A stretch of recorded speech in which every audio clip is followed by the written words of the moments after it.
조 바이든 행정부가 대북 정책을 검토 중인 가운데 미국의 상하원 의원들이 다양한 접근 방안을 제시하고 있습니다. 대체로 외교를 강조하면서도 제재 등 압박을 병행해야 한다는 목소리가 많았습니다. 이조은 기자가 보도합니다. 민주당의 크리스 벤 홀런 상원 의원은 최근 상원 외교위가 개최한 웬디 셔먼 국무부 부장관 지명자에 대한 인준청문회에서 대북 제재 시행의 중요성을 강조했습니다. 미국의 대북 제재법인 이른바 원비어법에 따라 제재를 완전하고 효과적으로 적용해야 한다는 겁니다.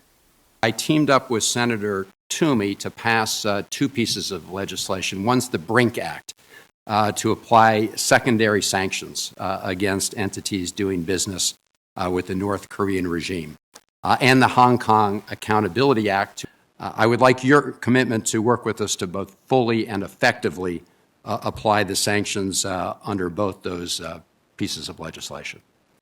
상원 외교위에서는 제임스 리시 공화당 간사 주도로 최근 8명의 공화당 의원들이 전략법안이라 불리는 대중국 패키지 법안을 다시 발의했는데 역시 대북 제재 유지의 중요성을 강조했습니다. 법안은 유엔 대북 제재의 보편적 이행에 관한 정책 조항에서 미국의 정책은 북한이 완전하고 검증 가능하며 돌이킬 수 없는 비핵화 조치를 취할 때까지 정권에 대한 최대 경제적 압박을 유지하는 것이라고 밝혔습니다.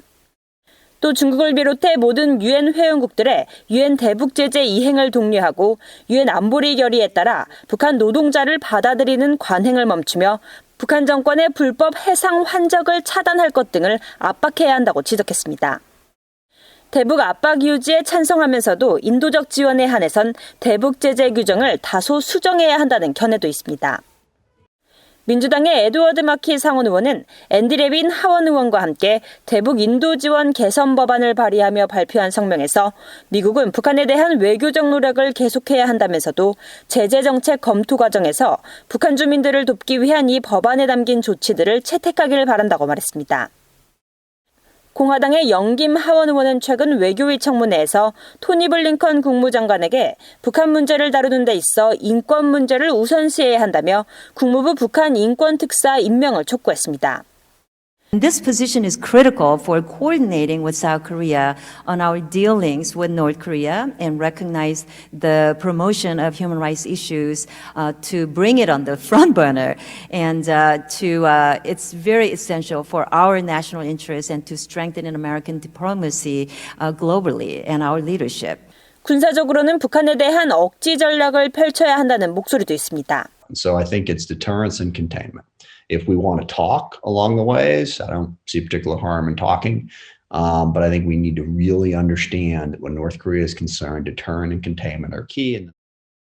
스미스 군사위원장은 북한 정권의 행동 변화를 강제할 방법이 많이 남지 않았다면서도 평양의 핵무기 사용의 위험성을 계속 경고해야 한다고 강조했습니다. VA 뉴스 이존입니다.